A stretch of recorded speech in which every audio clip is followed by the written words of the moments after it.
ఏ young women turning into ఏ flower tree.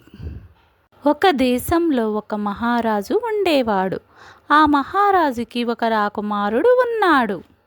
ఆ యువరాజు చూపు తిప్పుకోలేనంత అందంగా ఉండేవాడు. ఆ యువరాజును వివాహం చేసుకోవడానికి చాలా దేశపు యువరాణులు లేఖలను పంపేవారు. కానీ ఆ యువరాజుకు ఎవ్వరూ నచ్చేవారు కాదు. దీనికి కారణం అర్థం కాక ఆ మహారాజు ఎంతో చింతించేవారు. ఒకరోజు ఆ మహారాజు యువరాజు దగ్గరకు తన సోదరి అయిన యువరాణిని పంపారు. వివరం తెలుసుకుని తనకు చెప్పమని చెబుతారు.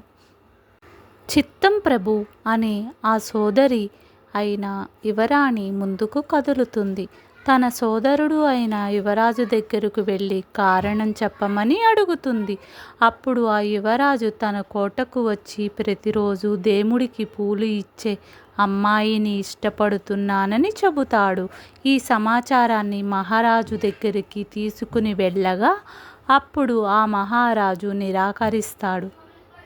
నేరుగా ఆ మహారాజే యువరాజు దగ్గరకు వచ్చి, నీవు ఒక దేశానికి రాకుమారుడివి, ఇది నీకు తగునా అని అడగగా ఆ పూలు అమ్మే అమ్మాయిలో ఉన్న ప్రత్యేకతను చెబుతాడు.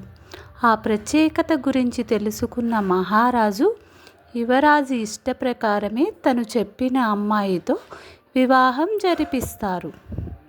ఆ యువరాజు మహారాజుకి వివరించిన ప్రత్యేకత ఏమిటో తెలుసుకోవాలనుకుంటున్నారా? To be continue next part in the next episode.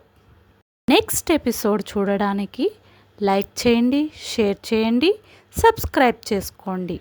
మీకు నోటిఫికేషన్ రావడానికి బెల్ ఐకాన్ని ప్రెస్ చేయండి. మర్చిపోకండి సుమా.